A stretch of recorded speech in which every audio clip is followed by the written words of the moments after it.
A decoded Soviet transmission lay on my desk, and the numbers would not bend to what my superiors needed to believe. Major Volkmann read my report, closed the folder, and the room went quiet. I watched the system slow the truth until it nearly stopped moving at all, so I broke procedure and waited for the cost to find my name. A decoded Soviet transmission landed on my desk with numbers that didn't fit the war we were telling ourselves we were fighting. Tank production. Shipment schedules. Factory output.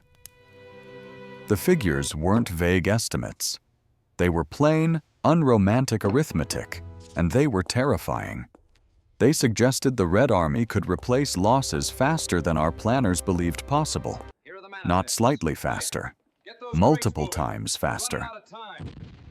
When I prepared the report for distribution, Major Volkmann, read it, frowned and set it aside. "This contradicts existing evaluations," he said. "Hold it for verification." "The intercept is verified," I replied. "The translation is accurate." Volkmann didn't look up. "Accuracy is not the same as truth," he said. "The Soviets may be exaggerating to intimidate us. We will not circulate information that undermines confidence in our assessments."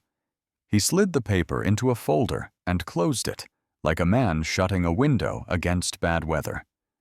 And in that moment, I understood something I hadn't been trained to see. The system wasn't failing to find the truth. It was failing to tolerate it. My name is Erich Keller. In the spring of 1942, I was a Wehrmacht intelligence officer reassigned to a newly created signals analysis section in Berlin. It was not an operational post, and I wasn't interrogating prisoners or flying reconnaissance. My work was administrative, organized, methodical, invisible. Reports arrived from every direction: field intelligence, intercepted radio traffic, reconnaissance summaries, interrogations, captured documents. Our job was to turn this flood into something usable. Cross-reference it, check for contradictions, identify patterns, produce summaries for the departments that planned operations. On paper, it was a rational machine. Information went in. Analysis happened. Decisions improved. But in a state that had already committed itself to aggression and brutality, rational machines were often forced to serve irrational needs, especially the need to protect doctrine, pride, and careers. No one issued an explicit order saying, "Bury bad news." It didn't need to be said. Yet the officers around me understood what was rewarded and what was punished. They understood what our superiors wanted to hear, and slowly, almost politely, the flow of information began to bend toward optimism. A report that supported the official picture moved quickly. A report that contradicted it was handled differently. It was reviewed again. It was held for clarification. It was sent back for corroboration. It was marked speculative. Each delay could be defended as responsible procedure. Taken together, they formed something else entirely. A filter designed to protect belief from evidence. I saw it in multiple categories: Soviet manufacturing capacity, American industrial output, British air and naval strength. Anytime the numbers suggested our enemies were stronger than our assumptions, the process slowed down, just enough to keep the uncomfortable parts from reaching the people who made plans. The Soviet tank production report was the first time I saw the mechanism clearly. The intercept had a reliable source, and it contained hard data. Specific, checkable, anchored to logistics. When Volkmann ordered it held, I assumed verification would follow quickly. That was the stated reason. Days passed, then weeks. No verification effort appeared. The report simply sat, neither disproven nor forwarded, not wrong enough to discard, not welcome enough to distribute. It had been assigned a familiar fate in bureaucracies everywhere: indefinite delay, disguised as caution.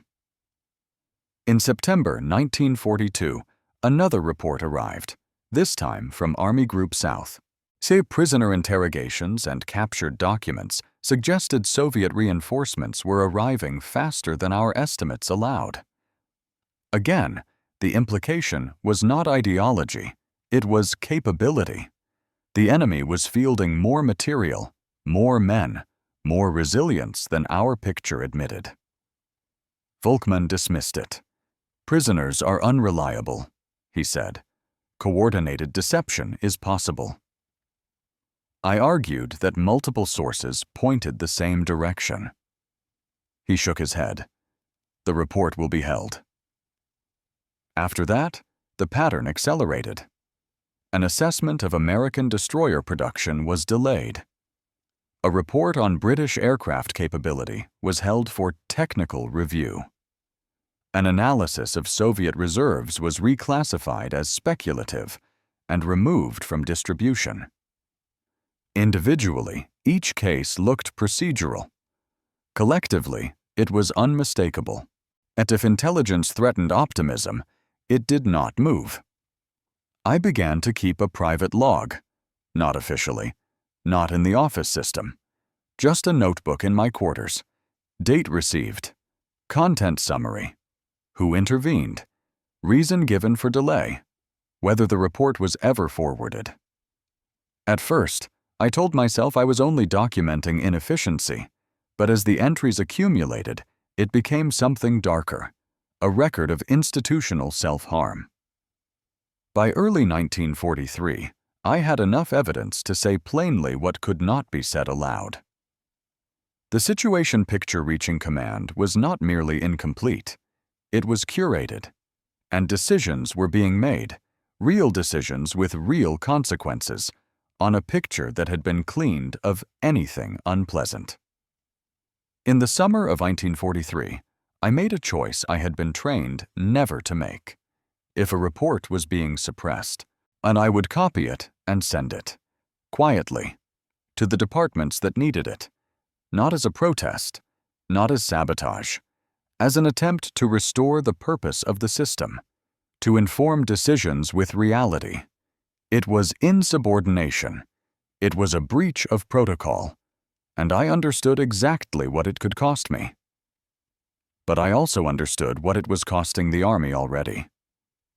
Plans built on false assumptions, operations designed for an enemy who existed mostly in our paperwork, confidence purchased with ignorance. The first report I forwarded was the tank production assessment. I made a copy without identifying marks that would trace it back to our section. Then I used a personal contact, an intelligence officer in the operations department, to ensure it reached the right desk. Days later, I heard quiet questions being asked in corridors that had been silent before. How do we explain these numbers? Why don't our estimates match this? Why did we not receive this through normal distribution?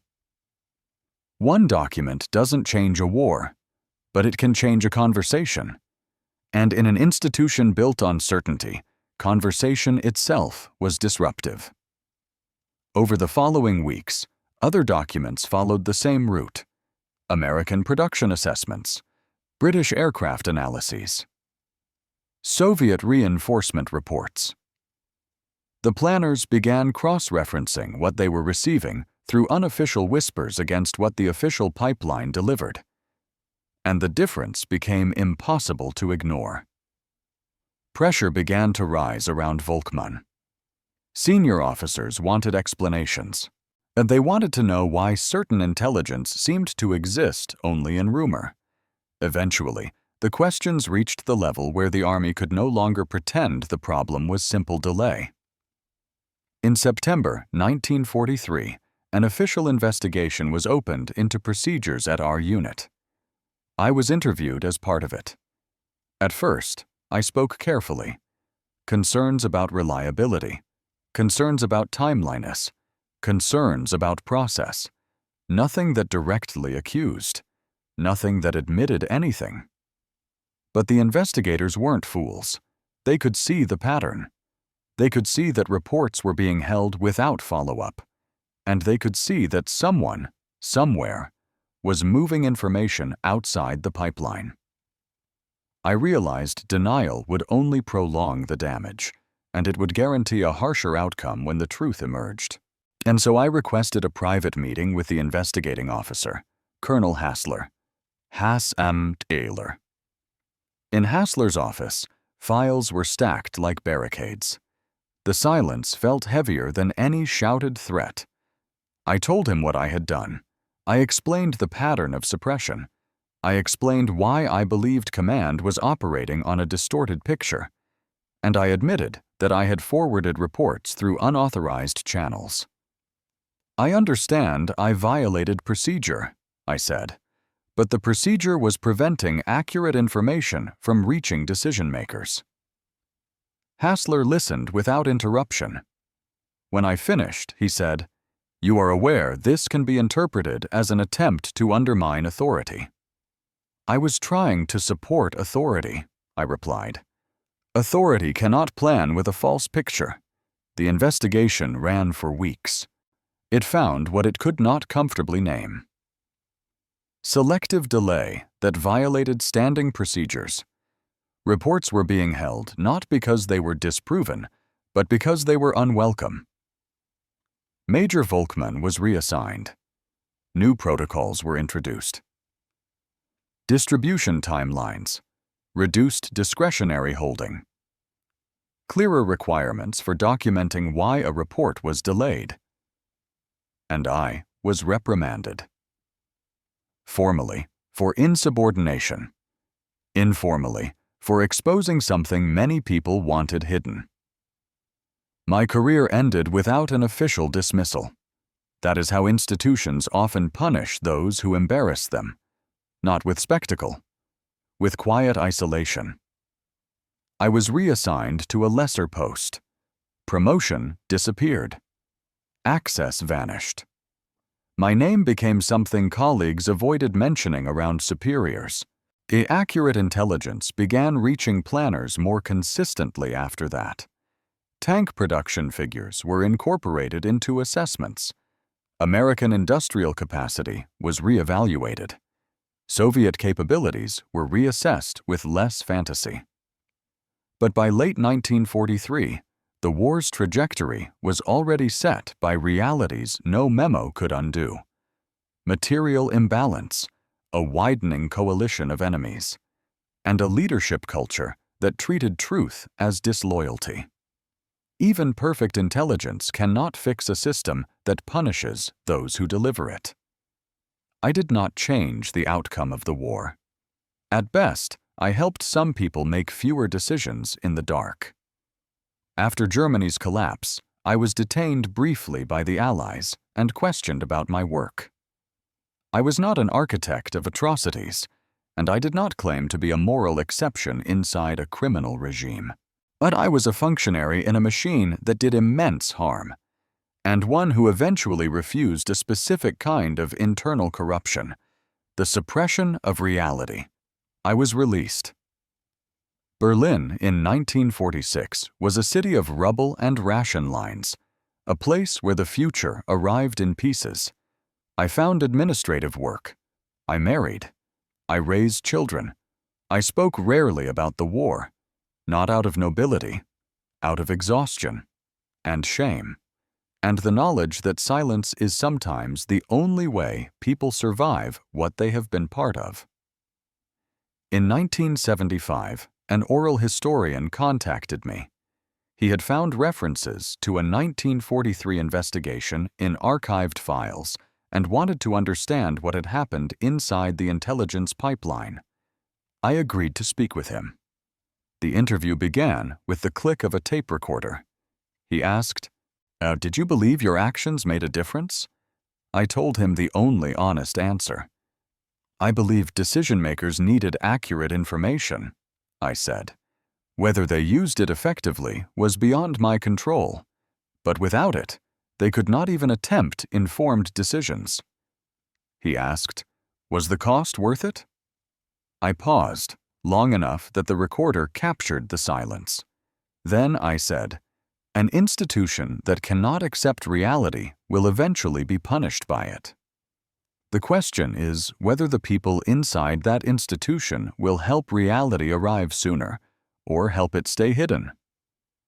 History remembers wars through generals and battles, through maps and surrender documents. But wars are also shaped by quieter struggles, the fight over what is allowed to be known, what is permitted to be said, and what must be denied to keep a narrative intact. And in 1942, I watched intelligence reports disappear into a system designed, without ever admitting it, to hide what command needed to know. So I broke procedure. I chose accuracy over obedience. And the moment the truth reached the people who needed it, my career ended. Because the system could not forgive someone for proving it had been lying to itself. Not all acts of responsibility are dramatic. Some are just refusals. A refusal to let corruption pass unchallenged. A refusal to help a machine blind itself. And a decision, quiet, costly, and almost always forgotten, to put reality back on the desk where it belonged.